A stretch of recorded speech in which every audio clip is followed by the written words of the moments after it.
Torcedor vascaíno, as informações são ótimas, vindas de São Januário. O Admar Lopes, em um bate-papo com jornalistas em off, acabou revelando vários assuntos importantes em relação a reforços do Vasco, dispensa de jogadores. Tem muita coisa boa que eu quero revelar para você a partir de agora. Conto com o seu like, tenho certeza que você vai deixar o seu like aí. Você que não está inscrito no canal, se inscreva no canal e ative também as notificações para não perder vídeos e lives que a gente produz todos os dias, transmissão dos jogos, viagens com Vasco, entrevista coletiva e tudo mais. Bacana? Se inscreva aí no canal. Gente, o Admar Lopes ontem, após as coletivas do Colídio e do Sousa, ambos os jogadores vão para o jogo de amanhã diante do Santos, estão relacionados para a partida. Tenho a impressão que os dois serão titulares, né? O Pedro Emanuel não tem que perder tempo com nada, não. Bota logo para jogar, porque o time titular está precisando demais desses reforços aí. Então, tenho poucas dúvidas de que os dois serão titulares. Minha dúvida é em relação ao posicionamento do Colídio, né? Se o Andrés Gomes estiver em condições, acho que o Colídio entra como centroavante. Se não tiver condições, acho que ele entra na ponta. Mas de qualquer maneira, e o Sousa no meio, naturalmente. E aí o Vasco vai para o jogo com o Santos amanhã em São Januário. Bom, o Admar Lopes, galera, falou coisas importantíssimas. Vamos lá.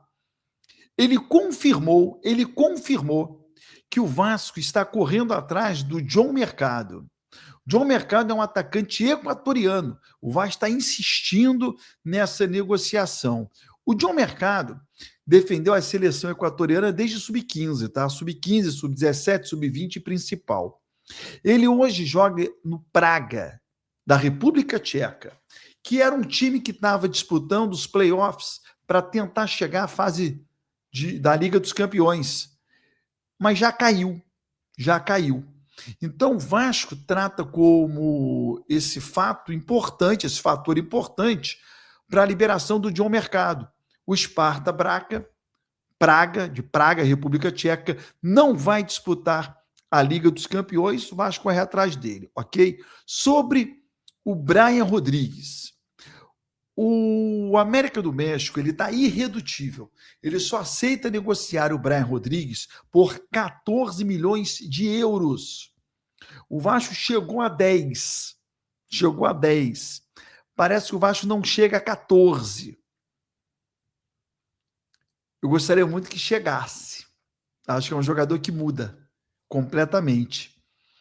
E 4 milhões de euros, acho que o Vasco arrecada jogando no Maracanã, vendendo camisa.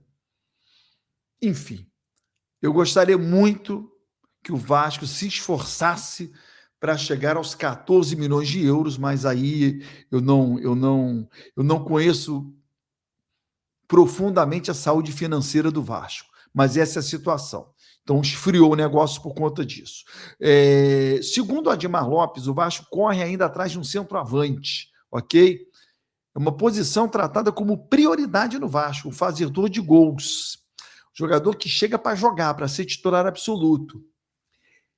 Seria um camisa 9. Não é um camisa 9, por quê? Porque o Colídio está inscrito com a camisa número 9. Então, camisa 9 já é o Colídio.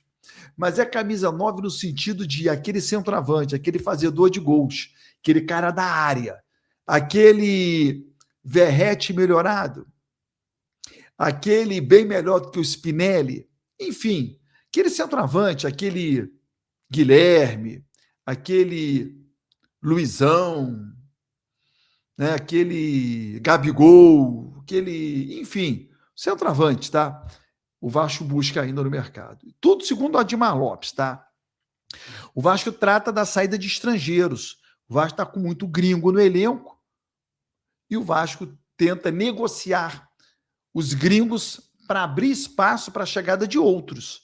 O Vasco, nesse momento, tem 11 estrangeiros e só pode relacionar 9, sendo que um desses 11 é o Lloyd Augusto, que voltou a treinar no CT Moacir Barbosa, treina em separado, porque o Vasco ainda tenta negociar aí o Lloyd Augusto.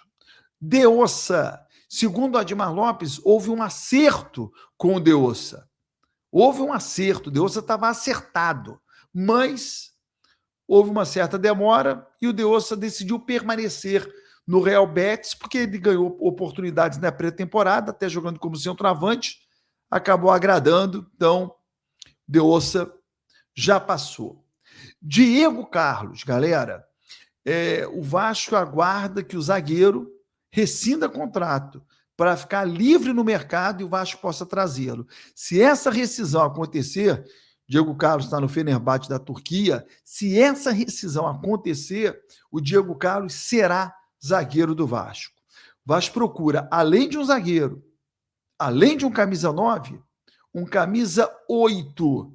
E as conversas estão em andamento para esse meia de ligação que o Vasco busca no mercado, tá bom? São informações passadas pelo Admar Lopes. Galera, o Vasco convidou todos os candidatos à presidência a ir a São Januário, abriu as portas de São Januário para todos os candidatos. E o Vasco, como instituição, se posicionou politicamente. Olha a nota do Vasco.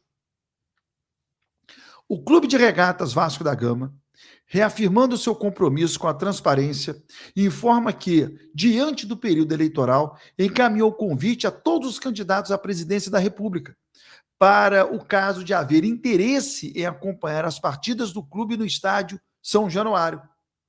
Por motivo de segurança, eventual comparecimento deverá observar o protocolo definido pelas autoridades públicas e esportivas.